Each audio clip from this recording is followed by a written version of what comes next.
요즘 참으로 많이 더웠죠? 네. 별로 안 더운 거였는데. 많이 더웠습니다. 도처에서 온열 환자가 발생하는 것을 보게 됩니다. 어저께는 밀양에서 한 여성이 밭에서 일하다가 죽었다고 하더라고요. 이렇게 상당히 많은 숫자가 남녀노소를 불문하고 피해자들이 속출하고 있는 것을 보게 됩니다. 그런 과정에서 살아있다는 것이 뭐나 감사해요. 그렇죠? 감사를 깨닫게 되길 부탁을 드립니다. 그런데 제가 요즘에 날씨가 좀 덥다는 핑계를 대고 제가 영적인 일에 좀 등한시했습니다. 늘상 비가 오나 눈이 오나 정말 새벽을 꼭 지켰었는데 새벽을 등한시하고, 그리고 새벽을 등한시하니까 말씀 묵상에도 게으름을 좀 폈습니다. 그랬더니 어느 날 이런 자각이 나한테 들어오더라고요. 내가 목사 맞아? 내가 믿는 자 맞아? 이런 생각이 들더라고요. 더 나아가 기도 안 하는 현실의 삶을 지속하면서 너무나도 안일해지다 보니까 문득 든 생각은 그렇구나. 다르게 실족하는 것이 아니라 이래서 실족하는구나. 상처 때문에 실족하는 것이 아니라 이런 게으름 때문에 실족하는구나 하는 생각이 들었습니다. 여러분, 너무 편안하니까 그야말로 배부르고 든뜻하시니까, 그래서 믿음도 신앙도 떨어지고 식었고 열정도 여신도 다 식어 구태의해지는구나 하는 것을 알게 되더라는 것입니다. 전에는 기도 안 하면, 새벽 안 하면 큰일 나는 것처럼 그렇게 생각하며 살았는데 요 며칠 동안에 더운 날씨가 날 그렇게 흐트러진 영적인 삶으로 인도했다는 것입니다. 예전에 안창호 선생이 하루라도 책을 읽지 않으면 목에 거미줄이 쳐지는 것 같다 이렇게 고백한데, 기도하던 내가 하루 이틀 여러 날 기도 안 해도 살만하니까 우리에게 이게 문제란 말이죠. 기도 안 해도 살만하고 성경 한 구절 안 읽어도 살만하고 찬양 하나 안 해도 살만하고, 우리에게 바로 이것이 문제인데, 더군다나 PT로 늘 하던 말씀 묵상을 안 해도 견뎌지니까, 또 아무 일도 없으니 내 영적인 긴장감은 무디어져만 가더라 하는 것을 깨달았습니다. 여러분, 그렇습니다. 별다른 고난이 없다고, 없는 것이 참 다행이다고, 없는 것이 참으로 여러분 고난이 없는 것을 감사하지 않게 되길 부탁을 드립니다. 그런데 고난이 없어서 감사하다고, 고난이 없어서 위안을 삼고, 고난이 없는 것에 그만 행복해지면 영적인 상태는 무디어진다는 사실을 기억하시기 바랍니다. 육적인 삶이 있다면 영적인 삶은 분명히 있는 것임을 믿으시기 바랍니다. 영육이 강건해야 됩니다. 그런데 육적인 일만 잘 될 일은 없습니다. 내가 범사에 잘 되려면 영육이 강건하라고 했습니다. 여러분, 영적인 상태가 무뎌지는 것, 이 틈을 타서 누가 개입하느냐? 사단이 개입합니다. 그래서 우리에게 뭘 심어주느냐? 게으름을 심어줍니다. 게으름을 부추겨줍니다. 나도 여기에 속아서 무사 안일함 속에서 너무나도 편하게 지내다 보니까 문득 든 생각, 이러다가 하나님이 없어도 살만하네, 이런 데까지 갈까봐 두려웠어요. 하나님과 멀어져도 기도 안 해도 살만하니까 하나님이 없어도 하나님이 멀어진 삶을 살아도 살만하네. 이렇게 이러다가 다들 믿음도 떨어지고 실족도 하고 그야말로 배부르고 등떠시, 이렇게 해서 십자가의 사명도 잊어먹고 그동안에 쌓아놓았던 영적인 자산들이 다 내려놓겠구나 하는 자각이 들었다는 것입니다. 여러분, 이런 자각은 빨리 들면 빨리 들수록 좋은 것입니다. 영적인 자각은 빨리 들면 빨리 들수록 행복한 것임을 기억하시기 바랍니다. 왜냐하면요, 여러분, 내가 기도 안 하면 내가 주님의 시선으로부터 멀어진다는 사실을 자각하시기 바랍니다. 내가 기도해야지만 주님의 시선이 늘 나에게 머물러 있다고 하는 사실을 기억하며 살아가게 되기를 부탁을 드립니다. 그렇습니다, 여러분. 우리에게는 늘 주님의 시선이 머물러 있어야 되는데 내가 뭘 하는 게 있어야죠. 그렇죠? 내가 무슨 영적인 노동을 하는 게 있어야죠. 기도를 해야죠. 말씀을 읽어야죠. 찬양을 해야죠. 그래야지만 하나님과 가까이 동행하는 것임을 믿으시기 바랍니다. 이런 삶이 지속되다 보면요, 뭐가 문제냐면은 잘못을 깨닫지 못하게 돼요. 잘못을 깨닫지 못하니까 반성도 안 하게 돼요. 반성도 안 하게 되다 보니까 뉘우치는 일도 없게 돼요. 그러다 보니까 뭐가 되냐? 회개도 안 하게 돼요. 죄가 죄인지를 모르고 그냥 넘어가게 돼요. 여러분, 회개를 안 하는 신령, 내가 죄인이라고 하는 것을 모르는 신령, 내가 내 죄를 자학하지 못하는 신령들을 향하여 성경은 뭐라고 합니까? 무엇에? 양심에. 뭐가 맞았다고요? 화인 맞은 자로다. 불화살을 맞았다는 얘기입니다. 양심에 불화살을 맞은 자로다. 여러분, 이렇게 되면은 천국의 소망은 없어지는 거예요. 사라지는 것임을 믿게 되길 주의 이름으로 축원을 드립니다. 그래서 여러분, 우리 모두에게 주님이 나를 향한 시선이 반드시 필요함을 믿으시기 바랍니다. 오늘 우리 성수 형제 기도하는 가운데 참으로 귀가 솔깃한 한마디가 내 귀를 귀전에 때렸어요. 뜨거운 햇빛보다도 더 뜨거운 주님의 은혜. 아니, 어떻게 이런 말을 만들어낼 수가 있지? 굉장히 기가 막힌 신조어였어요. 영적인 언어로 참으로 소중한 단어였어요. 참으로 은혜가 되는 말이었어요. 그렇습니다, 여러분. 정말 우리 영적인 각성은 뜨거운 태양보다도, 뜨거운 햇살보다도 더 뜨거운 주님의 은혜, 더 뜨거운 주님의 은총, 더 뜨거운 주님의 자비, 이것이 내가 한 몸으로 받게 되는 것이 주님의 시선이 나에게 머물러 있는 것임을 믿게 되길 주의 이름으로 축원드립니다. 이런 자각이 있어야 은혜도 되는 거예요. 이런 자각이 있어야지만 삶에서 여실하게 만들어지고 깨달아지는 것이 있다는 사실을 믿게 되길 주의 이름으로 축원을 드립니다. 그러니까 여러분, 아무리 더워도, 아무리 힘들고 지쳐도 나를 향하신 주님의 시선을 늘 느끼며 잘 살아가게 되기를 부탁을 드립니다.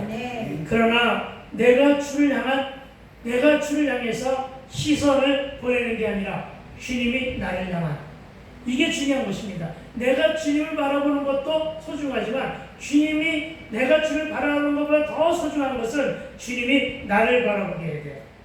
주님이 나에게 시선을 돌리게 해야 돼요. 아시겠어요? 주님이 나를 향한 시선을 끊이지 않아야 된다는 사실을 믿으시기 바랍니다. 그러기 위해서는 주님의 시선이 늘 나에게 내 삶에 비춰주기 위해서는 내가 어찌 살아야 할 것인가, 내가 영적인 삶을 어떻게 살아야 될 것인가, 여러분, 이것을 깨닫게 되기를 부탁을 드립니다. 여러분, 게으름을 피우지 맙시다. 여러분, 영적인 상태가 느슨하다 여기시면 곧바로 회개하며 돌이킵시다. 여러분, 주님이 나를 도와주셔야 되고, 여러분, 내가 주님의 시선 안에 들기 위해서 오직 믿음의 주여 온전케 하시니 예수만 바라보는 삶으로 영위해 나가게 되기를 부탁을 드립니다. 필요할 때만 주를 찾는 것이 아니라, 그렇죠, 우리는 주로 필요할 때만 주를 찾게 되는 경우가 많죠. 그러나 여러분, 늘 항상 언제나 매 순간마다 늘 주님을 묵상하며 주님과 동행하는 저와 되어야 하고, 늘 주님만을 의식하며 그렇게 잘 살아가게 되기를 주의 이름으로 다시 한번 축복합니다. 이 말씀은 이렇게도 적용합니다. 여러분, 내가 말씀을 보는 것이 아니라 말씀이 나를 검증하고, 말씀이 나를 진단하며, 말씀이 나를 낱낱이 들여다 보게 되는 것임을 믿으시기 바랍니다. 그러니까 어떻게 성경을 읽어도 성경 말씀이 내 삶에 접목되고, 내가 그 말씀에 반응하고, 내가 그 말씀대로 살아가려고 노력하는 것, 그것이 바로 말씀이 나를 주장하시는 것이고, 말씀이 나를 간섭하시는 것이고, 주가 나와 동행하는 것임을 믿게 되기를 부탁을 드립니다. 말씀이 내 삶을, 내 인생과 내 문제와 내 사건들을 성령의 조명하심으로 진단하고 해석하여 잘된 처방전, 여러분, 잘된 처방전, 오지를 내리면 불투명한 처방전이잖아요. 그런데 정확한 진단에 의한 잘 받은 처방전을 내리게 될 때 말씀이 내 발의 등이 되게 되는 거예요. 아멘. 이렇게 됐을 때 말씀이 내가 가는 길에 빛이 되는 거예요. 아멘. 이것이 말씀대로 말씀이 나 인생에 대비가 되는 것임을 믿게 되기를 주의 이름으로 축원을 드립니다. 아멘. 여러분, 그리고 이런 삶을 위해 우리는 순종과 도전의 삶을 살아갈 준비로 반응해야 한다는 사실도 믿어야 합니다. 여러분, 성경의 인물 중에서 순종과 도전이라고 하는 덕목 속에 살아갈 만한 인물이 누군가 하고 들여다보면 그 중에 손꼽아 기억해야 할 인물로 우리는 주저없이 아브라함을 추천하게 됩니다. 자기네 고향, 아브라함의 고향 본토에서 열조의 가업인 우상 만드는 일로 등 따신 환경 속에 무엇 하나 부러움이 없이 그렇게 잘 살았던 아브라함입니다. 그가 75세, 그가 아버지의 가업을 들여서 우상 만드는 일에 등 따시고 배부르게 살다가 그가 75세 나이에 하나님의 말씀을 듣습니다. 주의 음성을 들었던 말씀이 바로 창세기 12장 1절입니다.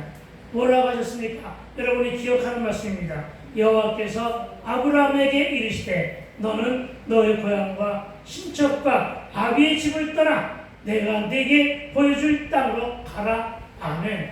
여러분, 저는 이 말씀에서 늘 갖게 되는 흥미있는 말씀은 떠나가라는 말씀은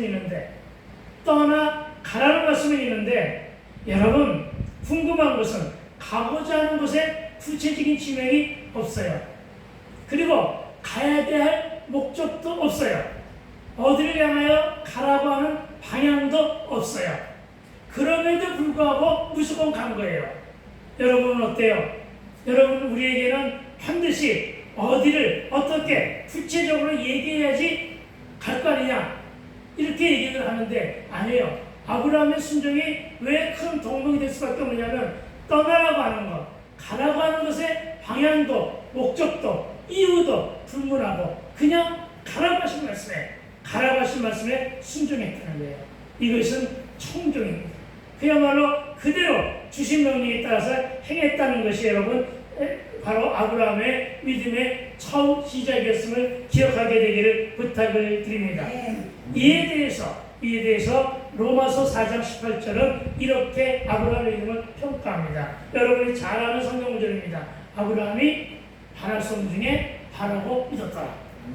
그렇습니다. 분명한 것은 바랄 수 없는 중에 이거죠. 이거는 믿을 수도 없고 바랄 수도 없고 이루어질 수도 없어. 그런데도 불구하고 아브라함은 그냥 주인이 하신 말씀이니까 믿고 떠났다는 거예요. 아멘. 이걸 얼마나 높이 평가했으면 이렇게 평가하는 거예요. 뭐라고요? 아브라함이 바랄 수 없는 중에 바라고 믿었더라. 아멘. 여러분, 이렇게 증거하고 있음을 믿으시기 바랍니다. 아멘. 저는 시원성이 새로운 비전이 우리의 비전이 이런 비전이 이 말씀 안에 적용되기를 부탁을 드립니다. 아멘. 그렇습니다, 여러분. 우리에게도 비전을 주셨는데 그 비전의 목적은 있죠. 구원이라는. 그러나 목적도 사실은 불투명하잖아요. 그렇죠? 무엇을 할 것인가라고 하는 구체적인 대안도 없잖아요. 방향도 없잖아요. 그렇죠? 장소도 불명하잖아요. 그러나 주신 말씀은 뭐예요? 떠나가라 하신 말씀이었어요. 그러니까 그 말씀에 여러분 순종하면서 하나하나 차근차근 준비하게 되기를 부탁을 드립니다. 그렇습니다, 여러분. 아브라함이 그렇게 집을 떠난 이후에 편안한 삶을 살았나요? 아니죠. 아브라함의 삶이야말로 파란만장했어요. 아브라함의 삶이야말로 정말 고난의 고통의 역경이었어요. 그런 오로지 믿음 하나만 가지고 견뎠어요.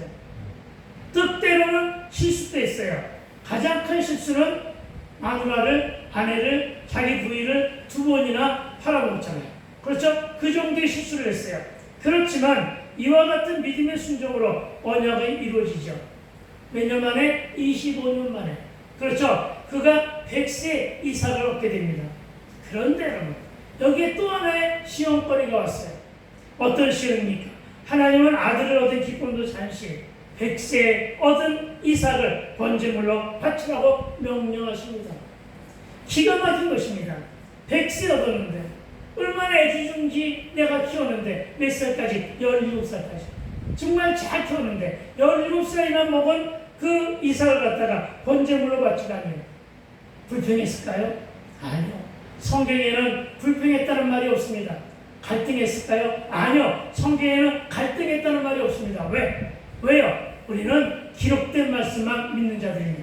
성경에 이런 기록이 없으니까. 여러분 군더더기 필요 없어요. 어떤 사람들은 뭐 갈등도 있고 범민도 있고 밤새도록 잠 못 들고 뭐 했다. 성경에 없어요 그런 말. 그러니까 여러분 그냥 예 알았어요 하고 믿었다는 거예요. 믿고 순종했다는 거예요. 아시겠어요? 여러분 여기에서 우리가 받아 먹어야 될 말씀이 있으니 믿게 되길 주로 축원드립니다. 그렇습니다 여러분. 성경에는 오로지 기록된 말씀만 믿고 그가 번제물을 드리러 길을 떠났다고 기록하고 있습니다. 백세 얻은 아들을 번제물로 드리러 나아갑니다. 그리고 아들 이삭이 번제물은 어디 있습니까? 라고 물었을 때 뭐라고 대답을 합니까? 창세기 22장 8절에서 아브라함이 이르되 내 아들아 번제할 어린 양은 하나님이 자기를 위하여 친히 준비하시리라. 아멘. 아멘. 할렐루야. 아멘. 그렇습니다 여러분. 장소가 어디냐고요? 여러분 찾기는 찾되 궁금해하지 말란 말이에요. 미리 예단하지 말란 말이에요. 미리 정하지 말란 말이에요. 목적지 몰라도 좋아요. 그냥 길을 떠나는 거예요. 그리고 그냥 순종할 뿐이에요. 그런데 이렇게 우리가 순종하면 어떻게 한다고요? 내 아들아 번제할 어린 양은 누가 누구를 위하여? 하나님이 하나님 자신을 위하여. 아멘. 아멘. 여러분 시온성의 비전도 역시 하나님이 하나님 자신을 위하여 미리 준비하심을 믿게 되길 주여 축원드립니다. 아멘. 그런 거예요 여러분. 그러니까 가다 보니까 가나안 땅이었던 거예요. 알겠어요? 가다가 보니까 가나안 땅이 앞에 있었던 거예요 여러분. 그러니까 가나안 땅이라고 하는 것을 알고 가는 것이 아니라고요. 알겠어요? 이걸 믿으시기 바랍니다. 그러니까 우리도 그런 마음을 가지고 길을 떠날 수밖에 없다는 사실을 믿으시기 바랍니다. 왜요? 나그네 인생이기 때문에. 그렇죠? 나그네 인생인데 뭐 그렇게 길 가게 되기를 부탁을 드립니다. 그렇습니다. 저와 여러분 하나님이 누구를 위하여? 자기를 위하여. 자기를 위하여 친히 준비하신 믿고 순종하며 도전하게 되기를 축원합니다. 그리고 이와 같은 순종으로 아들을 묻고 번제물을 드리기 위해서 칼을 들었을 때 하나님께서 창세기 22장 12절의 말씀으로 말리시죠. 뭐라고 말리세요? 사자가 이르시되 그에게 손을 대지 말라. 오늘 앞에 아브라함아 이렇게 얘기가 있었죠. 사자가 이르시되 그에게 네 손을 대지 말라. 그에게 아무 일도 하지 말라. 네가 네 아들 네 독자까지도 내게 아끼지 않았으니 내가 이제야 네가 하나님을 경외하는 줄을 아노라. 아멘. 아멘. 이게 확증이에요. 아멘. 이게 성령의 지심이에요. 결제도장이에요. 너 믿음이 있다. 네 믿음 최고야. 네 믿음은 정말 전무후무한 믿음이야. 네가 최고의 믿음을 간직한 거야. 내가 너한테 모든 그 믿음을 인정하니까 내가 그동안 너와 약속했던 모든 언약은 다 이루어주마. 이러면서 아브라함에게 주어진 복이 그냥 다 들어오게 된 거예요. 어떤 축복? 나가도 복을 받고 들어도 복을 받는. 그렇죠? 저주하는 자에게 저주가 오지만 복을 주는 자에게 복을 주게 되는 그러한 축복의 화신이 되었던 것을 믿게 되길 주의 이름으로 축원을 드립니다. 아멘. 그렇습니다 여러분. 성경에는 이처럼 순종과 도전으로 복을 받은 인물들은 수없이 많다고 할 것입니다. 순종의 제사보다 낫다는 것은 순종의 열매가 크다는 것을 말하고 있음을 믿으시기 바랍니다. 저와 여러분도 순종함으로써 큰 열매를 많이 따먹게 되기를 부탁을 드립니다. 여러분 순종에는 도전의식이 따릅니다. 여러분 기독교 사상의 원조되는 벤처 사상 즉 도전의식이 크게 자리함을 믿으시기 바랍니다. 오늘 이제 본문 3절은 이렇게 시작함을 보게 됩니다. 우리 함께 읽어봅시다. 시작. 예수께서 담배 오르시기 그에는 육지에서 조금 되기를 주시옵소서. 배에서 무리를 가리시더니. 아멘. 그렇습니다. 주님의 시선은 여러 배 중에서 어떤 애는 배가 많았다고 그랬잖아요. 2절 말씀을 묵상할 때 우리 그렇게 배웠잖아요. 그렇죠? 어촌에는 분명히 배가 많았는데 주님은 2개의 배를 주목하고 계셨고, 그리고 주님은 드디어 주님의 시선은 한 배를 향했고 그 한 배에 오르셨음을 보게 되는 본문이 3절 본문이에요. 그렇죠? 배 위에서 이제 말씀을 가르치심을 보게 됩니다. 그리고 주의 선이 요한도 야고보의 배도 아닌 베드로의 배에 오르셨다는 이 말씀을 장차 베드로에게 시온에 들어가 활짝 열리는 사건을 우리가 만나게 될 것을 믿게 되길 주의 이름으로 축원을 드립니다. 그리고 저와 여러분에게도 주의 시선이 머물러 시온에 들어가 활짝 열리게 되기를 다시 한번 축복합니다. 여러분, 예수님은 항상 가르치시고 우리는 늘 듣습니다. 예수님의 가르침의 사역은 공생의 사역 중에 가장 중요한 위치를 점하고 있다고 보아야 할 것입니다. 그래서 우리는 이 가르침을 받는 일에 열심히 해야 되고 이 가르침에서 많은 교훈과 지혜를 얻게 되기를 축원합니다. 오늘 주님이 오르신 그 배는 삶과 사역의 현장을 예로 사역의 현장이라고 해야 할 것입니다. 또한 예배 현장이라고도 보아야 합니다. 이걸 주님은 말씀을 가르치십니다. 예수님이 선택한 배는 시몬의 배였고 배 위에서 언덕 위에 무리지 않거나 선무리들을 향해 예수님의 가장 먼저 하신 일은 가르침이었다는 것을 기억하시기 바랍니다. 그리고 저는 주님의 이 가르침의 끝에 베드로가 순종한 것으로 봐 오늘 주님의 주된 가르침에 대한 말씀은 순종이 아니었겠는가, 순종에 대한 가르침을 하지 않았겠는가, 이렇게 적용해 보았습니다. 여러분, 가르침을 잘 받아서 잘 순종하게 되기를 부탁을 드립니다. 그래서 말씀도 이렇게 간단하게 엑기스만 뽑아서 하면 얼마나 좋겠느냐면 여러 가지를 예를 들어서 여러분에게 전할 수밖에 없는 것임을 믿으시기 바랍니다. 누가 잘 가르치는 사람이냐? 여러분, 정말 쉽게 알기 쉽게 가르치는 것인데, 여러분, 저도 그렇게 알기 쉽게 잘 알아들 수 있도록 가르치려고 노력을 하고 있는데 딱딱하지는 않은지는 잘 모르겠습니다만 잘 듣게 되기를 부탁을 드립니다. 여러분, 뭘 가르쳤다고요? 주님은 삶의 요령이 아니라, 삶을 사는 기교가 아니라, 고기를 잡는 기교가 아니라 베드로에게 필요한 고기를 잡는 방법, 고기를 낚는 방법과 순종의 방법을 가르쳤으리라, 이렇게 생각을 합니다. 그러나 여러분, 누가 고기를 더 잘 잡습니까? 어부가 더 잘 잡죠. 어부 출신인데 베드로가 더 잘하는데, 베드로에게 고기잡이를 예수님보다 더 잘할 것이라고 우리가 미뤄 짐작하는 그 베드로보다 예수님은 분명히 고기를 잘못 잡으실 것 같아. 그래도 가르쳤다는 거예요. 말씀을 가르쳤다는 거예요. 여러분, 이것을 우리는 잘 주목하여 들을 수 있어야 됩니다. 여러분, 그런데 그리고 베드로는 잘난 척하지 않았습니다. 베드로는 내가 그거 잘 알거든요, 내가 고기 잡는 방법 잘 알거든요, 이렇게 되묻지 않았습니다. 베드로는 정말 겸손했습니다. 그런 그냥 가르침에 순종하여 기쁜 것에 금을 내렸다고 다음 주에 4절과 5절 할 때 그때 하겠습니다만은, 그런 주님의 가르침에 자신을 내세우지 않았습니다. 주님의 가르침을 거부하지도 않았습니다. 내 뜻, 내 식, 내 경험을 고집하지도 않았습니다. 내가 고기잡이의 달인이다 라고 하는 것을 내세우지도 않았습니다. 내가 이방인의 처문입니다 라는 것을 내세우지도 않았습니다.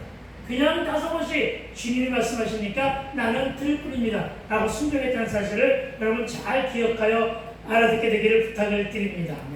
뭘 좀 안다는 자들은 말을 잘 안 듣습니다.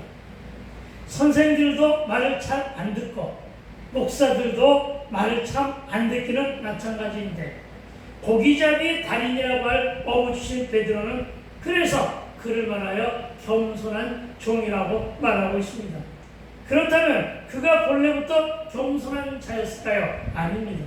그가 왜 겸손한 거예요? 겸손한 자일 수밖에 없었을까요? 실패했기 때문입니다. 다음 장을 보면 실패한 베드로의 모습이 나옵니다. 밤이 늦도록 낚시를 들였지만, 고기를 잡았지만 고기 한 마리 안 잡았다고 고백하고 있습니다. 분명한 것은 실패한 바로 베드로였다는 것입니다. 그래서 그는 바로 실패했기 때문에 겸손해진 것입니다. 여러분 실패를 부끄러워하지 말게 되길 부탁을 드립니다. 여러분 일이 더디다고 부끄러워하지 않게 되길 부탁을 드립니다. 일이 더디다고 서둘러 하다가 보니까 더 큰 낭패를 보게 됩니다. 그러니까 인내하십시오. 그리고 실패를 부끄러워하지 않고 실패를 창피하지 않게 되기를 부탁을 드립니다. 그래서 실패를 거울 삼아 겸손해지게 되기를 부탁을 드립니다.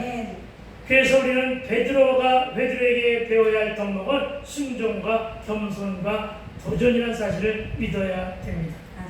여러분 가르침을 듣고 적용만 하고 아무 일도 안 하면 아무 일도 일어나지 않습니다. 여러분 아무 일도 안 하면 그 어떤 열매도 없다는 사실을 믿으시기 바랍니다. 적용만 하고 수없는 결단을 해도 순종하지 아니하면 작심삼일이요 언행불일지요 이런 자들은 묵은 닭이라 하고 들은 것은 많아 귀와 머리는 커졌는데 가슴이 없는 기형적인 신앙인이 되고 만다는 사실을 기억하시기 바랍니다. 저와 여러분 귀와 머리도 키우고 가슴도 키우게 되기를 주의 이름으로 축원을 드립니다. 묵은 닭들의 삶은 지극히 속물적입니다.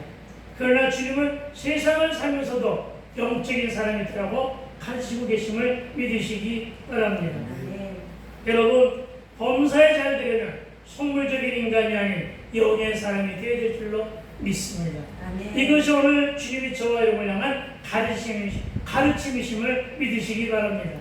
신앙과 삶이 따로따로가 아닌 신앙과 믿음과 삶을 하나로 하고 말씀과 삶이 따로법이 아니라 하나가 되어야 한다는 오늘 주님이 저와 여러분을 향한 가르침을 우리가 다같이 받아 먹자는 것입니다. 여러분 믿음으로 삶을 살되 신앙생활을 뜨거움으로 간직하게 되기를 주의 이름으로 축원드립니다. 가슴은 열정입니다. 그리고 열정은 뜨거운 도전의식입니다. 여러분 이 일을 그리고 우리가 이 일을 감당할 수 있는 것은 사랑 때문에 주를 사랑하는 마음 때문에 할 수 있는 것임을 믿으시기 바랍니다. 저와 여러분 남녀와 노소와 환경과 계층을 불문하고 순종의 삶으로 도전하며 뜨겁게 잘 살게 되기를 다시 한번 주의 이름으로 축원드립니다. 대충 게으름을 띄우며 그냥 주어진 것에 만족하며 살기엔 아직 우리가 젊습니다. 그럼 우리는 젊습니다. 할 일도 많고 정복해야 할 땅도 배분받아야 될 기업도 많이 있음을 믿으시기 바랍니다. 여러분 여호수아서를 보면요, 여호수아가 땅을 배분하다가 도중에서 끝을 냈어요. 왜 그랬을까요? 배분해 줄 땅이 아직도 많이 남았는데 여러분 땅을 다 배분하지 않고 끝냈어요. 왜 그랬을까요? 나머지 배분받아야 할 땅은 너희가 정복하라. 그래서 오늘 우리는 땅을 정복하기 위해서, 지역을 정복하기 위해서 이리도 여러분 땅을 올리고 있는 것임을 믿게 되길 주의 이름으로 축원드립니다. 75세 나이에 부르심을 받은 아브라함도, 80세의 모세도, 86세의 나이에 도전한 갈렙의 형성도 우리가 본받아야 할 순종과 도전의 사례들임을 믿으시기 바랍니다. 여러분 왜 예수님이 이 땅에 오셨습니까? 여러분 예수님이 이 땅에 오신 이유는 아버지께, 하나님 아버지께 순종하기 위해서 있음을 믿으시기 바랍니다. 순종 때문에 오신 것이란 말입니다. 예수님이 이 땅에 오시지 않아도 되었습니다. 그런데 그분이 순종하셨습니다. 왜? 이 땅의 백성들, 당신의 백성들을 사랑하셨기 때문임을 믿으시기 바랍니다. 하나님의 구속사에 순종하심으로 화목제물에 순종을 드려졌고 우리는 주님의 이 순종으로 죄로부터 속량되고 구원받은 자들임을 믿게 되길 주의 이름으로 다시 한번 축원드립니다. 그래서 주님의 탄생은 구속사의 절정이고 주님의 십자가 사건은 하나님 구속사의 완성품임을 믿으시기 바랍니다. 구속사의 방점이라 할 것입니다. 그만큼 순종의 가치는 너무나도 소중한 일임을 믿으시기 바랍니다. 예수님이 순종하지 않았다면 우리는 구원을 모르고 죄 가운데 지금까지 살고 있는지도 모를 것입니다. 다만 순종은 절대 순종해야 합니다. 그리고 적극적인 순종해야 함을 믿으시기 바랍니다. 따지지 말아야 됩니다. 과연 될까 의심하지 말아야 됩니다. 그냥 분말 없이 순종하게 되기를 부탁을 드립니다. 순종은 기적의 역사를 불러온 사건들은 처음으로 많은데 대략 살펴보면 먼저 모세 인도로 애굽을 떠난 이스라엘 어땠습니까? 이스라엘이 떠나자 다시금 만악함과 교만을 되찾은 바로가 애굽왕 바로가 애굽의 온 군사력을 총동원하여 추격합니다. 그리고 바로 등대에게 쫓아온 애굽군대, 그 애굽군대 앞에서 이스라엘 족속들이 하는 일은 원망뿐이었습니다. 누구를 향하여 원망합니까? 모세를 향하여 원망합니다. 그렇다 해가지고 모세는 앞에는 홍해바다고 뒤는 애굽군대고 양옆에는 모래사막뿐인 이 망망대해에서 어떤 대책이나 방비가 있었느냐? 없었습니다. 아무것도 할 일이 없었습니다. 그러나 이때 하나님은 모세에게 명하십니다. 뭐라고요? 내 지팡이를 들어 홍해를 가리키라. 여러분 듣게 들어서는 너무나 황당한 말씀 아닙니까? 아니요, 작전도 없고 어떻게 스물한 말도 없고 그냥 하시는 말씀이 네 손에 있는 지팡이, 그 지팡이를 들어 홍해를 가리키라. 이건 여러분 어느 누구도 이건 비상식적인 것입니다. 그러나 여러분 기억하십시오. 상식을 뛰어넘어야 기적은 초래한다. 아멘. 그렇습니다. 상식을 뛰어넘는 곳에 기적이 들어야함을 믿으시기 바랍니다. 아멘. 이때 군소리지 않고 오직 믿음으로 향한 모세의 순종이 홍해를 갈라 이스라엘 족속들을 출애굽의 승리로 이끌었다는 사실을 믿으시기 바랍니다. 아멘. 순종의 달인으로 그 뿌리를 통해 예수님을 약속받은 다윗이나 자신의 정신도시락인 생선 2마리와 떡 5개를 예수님께 드림으로 5병의 기적을 견인한 한 소년의 순종, 이 모두가 다 사랑과 순종에 이은 도전의식이라고 할 수 있을 것입니다.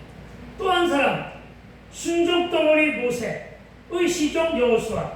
모세의 시종 여호수아가 있는데 그는 초롱성인 여리고 앞에서 어떤 전략이나 대비책도 없이 다만 여리고성을 7바퀴 돌라는 이 말도 안 되는 명령에 순종했을 때 여리고성은 어떻게 했다고요? 하나님의 능력으로 무너져 내려앉았으며 아람왕 군대장관 나아만이 문둥병에 걸렸습니다. 수소문 끝에 이스라엘에 엘리사와 같은 하나님 사람이 있으면 하나님 사람이 있는데 그 사람에 가면 병을 고칠 수 있다고 말을 듣고 찾아갑니다. 환영하고 이 처방 저 처방을 내릴 줄 알았는데 처방전이 내린다고 하는 것이 고작 요단강물에 7번 몸을 담그라는 것이었습니다. 이 역시도 상식적이지 않는 처방이었습니다. 그러나 그가 순종해서 7번 몸을 담그는 바람에 정말 문둥병을 치료한 기적의 사건, 항아리에 물을 아기까지 채우라는 예수님의 말씀에 군소리 하나 없이 그대로 행한 하인들의 순종이 물이 변하여 포도주가 된 기적을 이끌어낼 수 있던 사건입니다. 성경에는 순종이 얼마나 가치 있는 종인가를 설명하는 내용들로 가득함을 알게 함을 믿으시기 바랍니다. 아멘. 다시 3절입니다. 함께 다시 한번 읽어봅시다. 시작. 예수께서 한 배로 오시니 그 배는 시몬의 배라. 육지에서 조금 때기를 청하시고 앉으사 배에서 너희를 가시더니 아멘. 네. 여러분 예수께서 오르신 그 배는 시몬의 배입니다. 그러나 그 배는 빈 배였습니다. 아까도 말씀드렸지만 그 배는 실패한 배였습니다. 열매가 얼마 없는 작은 교회요, 저와 여러분의 사업장이요, 그리고 일터로 전용합니다. 그러나 여러분 그런 망정, 그런 환경이지만, 그런 처지지만, 그런 배경이지만 시몬 베드로가 그런 배를 예수님께 내어드린 것입니다. 여러분 이 베드로가 자기의 배를 예수님께 내어드린 것은 그야말로 탁월한 선택이었음을 믿으시기 바랍니다. 아멘. 그렇습니다. 말씀을 듣고 믿음을 간직한 자는 선택도 잘합니다. 아멘. 가장 저는 내 인생에 예수님을 만나 그분을 나의 주인으로 영접한 일이 가장 잘한 선택이요 수지 맞은 일이라고 지금까지 고백하고 다닙니다. 저와 여러분에게도 이와 같은 고백과 함께 진짜로 정말로 시온성 교회를 선택한 것도 참 잘한 일임을 믿게 되길 기회로 축복합니다. 아멘. 그렇습니다. 나를 내어드린 순종이 도전히 복을 불러옴을 믿으시기 바랍니다. 그런데 오늘 베드로는 배를 주님께 내어드린 순종을 합니다.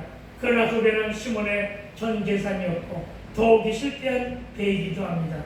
그리고 예수 없이 살아온 내 인생도 실패한 배라는 인식이 우리 모두에게 필요합니다. 또 실패한 배에게 연약하고 부끄러운 배이기도 합니다. 그러나 그런 배를 그냥 내어드린 것입니다. 그렇다고 베드로의 신앙심이 아주 깊고 돈독했던 것은 아닙니다. 다만 예수님의 가르침에 대한 소문을 들었고 그분의 영적 권위와 말씀에 감동되어 순종으로 드린 것입니다. 여러분도 여러분의 가정을 주님의 신방하도록 내어드려야 복이 찾아옴을 믿으시기 바랍니다. 네. 다시 3절 하반절을 읽어보니까 무리를 가르치더니 라고 하는 말씀이 다시 한번 반복되는데, 여러분 예수님이 지금 다시 반복되는 질문이지만 여러분 주님께서 하시는 사역은 뭐라고 했죠? 가르치는 일이었습니다. 무슨 얘기입니까? 실패했어도 말씀을 가르치는 일이 먼저라는 것입니다. 무슨 얘기입니까? 실패했어도 말씀을 듣는 일이 먼저라는 사실을 믿게 되길 주의 이름으로 축원을 드립니다. 오늘 이 말씀으로 성경의 인물들을 중심으로 해서 순종과 도전으로 주님 앞에 나아간 증거들을 찾아보았는데, 이제 우리는 말씀을 듣는 자유로 나아간 한 사람의 이야기를 더 듣고 말씀을 정리하고자 합니다. 미국의 13대 대통령인 밀라도 필모라는 사람의 이야기입니다. 미국의 지금 대통령 선거 기간입니다만은 이 밀라도 필모는 청년 시절에 하루 일터에서 하루 노동의 일을 마친 후에 친구와 같이 여전한 방식으로 술을 먹으러 가는 도중이었다고 합니다. 길거리에 나왔는데 길거리에서 선전문구를 보았습니다. 세계적인 부흥사 시폴전 목사님, 그 목사님의 부흥의 선전문구를 보았다고 합니다. 이때 밀라도 필모는 부흥의 말씀 들으러 가자고 하였고 다른 친구는 그냥 가자 하면서 술 먹으러 갔다고 합니다. 그러나 여러분, 이 짤막한 선택, 한 친구는 말씀을 들으러 갔고 한 친구는 그냥 술 먹으러 간 이 짤막한 선택이 그들의 인생을 뒤바꿔 놓았다는 사실을 믿으시기 바랍니다. 어떻게 바꿔나느냐? 이때 말씀을 듣는 일에 도전으로 순종한 밀라도 필모는 선포되는 말씀에서 비전을 발견하게 되었다고 합니다. 그리고는 내가 이렇게 살아서는 안 되지 하는 결단으로 독학하며 공부했다고 합니다. 그리고 훗날 변호사가 되었고, 그리고 변호사 덕분에 인기가 있는 변호사가 되어 주지사가 되었고, 훗날 미국의 13대 대통령까지 되었는데, 여러분 그날 말씀을 듣지 않고 술 먹으러 가버린 친구는 매우 험악한 인생을 살다가 친구인 필모 대통령의 취임식 광경을 교도소에서 보게 되었다 하는 이야기가 전해지고 있습니다. 여러분 선택을 잘하게 되기를 부탁을 드립니다. 이것은 여러분 그가 술 먹는 장소로 가지 않고 말씀을 들었기 때문에 주님은 그의 삶과 그의 인생에 개입하셔서 새 일로 역사해 주신 사건임을 믿으시기 바랍니다. 여러분 왜 말씀을 들어야 하는지 이제 아시겠습니까? 말씀을 들은 저와 듣지 않은 자의 차이는 분명히 있다는 사실을 깨달아야 될 것입니다. 물론 누구나 다 말씀을 들을 수는 있습니다. 그러나 누구는 그 말씀을 새겨듣지 못하고 흘려보내므로 그렇습니다. 여러분 어떤 사람은 말씀을 들었으나 한쪽 귀 듣고 한쪽 귀로 흘려보냈다는 얘기죠. 흘려보내므로 말씀 따로 삶 따로 인생을 살게 되니 들은 말씀이 그의 인생길에 전혀 도움이 되지 못하게 되지만 누구요? 필모어는 들은 말씀으로 자신의 삶과 인생을 점검하고 반응함으로 적용하고 결단함으로 삶의 방식의 변화를 시도하고 또 도전하니 삶의 양식과 인생이 바뀌는 인생 역전이잖아요. 이런 인생 역전의 변화가 일어났다는 사실을 믿으시기 바랍니다. 요즘에 내가 먼저 변화라는 얘기를 요즘에 무진장 많이 하고 다니는데 어떤 양반 변화라는 얘기를 요즘에 많이 하고 다닙니다만은 우리 인생은 변화가 일어나야 되거든요. 말씀을 듣고 변화가 되기를 부탁을 드립니다. 우리 끝까지 속물적인 인생을 고집하며 세상으로 달려가면 실패와 폐업만이 기다린다는 사실을 믿으시기 바랍니다. 하나님은 이 필모의 이 변화로 그 인생에 반전이 일어나게 하시고 노동자에서 변호사로, 변호사에서 대통령으로서의 인생 역전을 허락하신 것임을 믿으시기 바랍니다. 아멘. 우리는 어떤 경우에도 말씀을 듣는 자리에 내가 있어야 될 줄로 믿습니다. 아멘. 그리고 사랑하는 자녀들이 말씀을 듣는 자리로 인도해야 될 줄로 믿습니다. 아멘. 사랑하는 시온성 공동체 여러분, 이제 우리는 적용을 해야 되는데 어부 베드로가 말씀 앞에 순종했을 때 대사도로 부름받았던 것처럼 노동자로 살아가던 한 사람의 무명인사가 말씀 듣는 자리로 찾아갔고 주의 말씀에 순종함으로 대통령의 자리에 올 수 있었던 것처럼 여러분 말씀을 듣는 자리에서 주님의 가르침을 잘 받아 순종함으로 말씀으로 살아간 간증자들이 교회 안에 많아질 때 시온성이 푸른 조장의 공동체가 되는 믿으시고 말씀을 들은 자로 또 들은 것을 반응으로 결단하고 순종의 도전으로 반전을 거듭하는 그래서 하나님께서 허락하신 축복이 인생 역전으로 자리매김되는 그래서 더 큰 축복의 인생들을 잘 살게 되기를 주의 이름으로 축복하며 축원드립니다. 아멘. 기도합시다. 그렇습니다. 하나님, 우리가 말씀을 들으면 어떤 인생을 살아야 되는 것인가를 오늘 우리가 깊이 있게 깨닫게 하시니 참으로 감사를 드립니다. 말씀이 이처럼 소중했습니다. 말씀이 이처럼 우리에게 소중한 인생의 보고였음을 믿습니다. 주여 우리에게도 늘 말씀하여 주시옵시고 말씀대로 살아가고 말씀대로 결단하며 말씀대로 적용하는 인생 사이를 살아갈 수 있도록 해서 역사하여 주시옵소서. 시온성도 반전시켜 주시옵시고 우리 인생도 반전시켜 주시고 우리 인생 모두에게 역전이 일어날 수 있도록 주여 역사하여 주시옵소서. 감사히 드렸고 우리 이름 예수님 거룩하신 분으로 기도했사옵나이다. 아멘.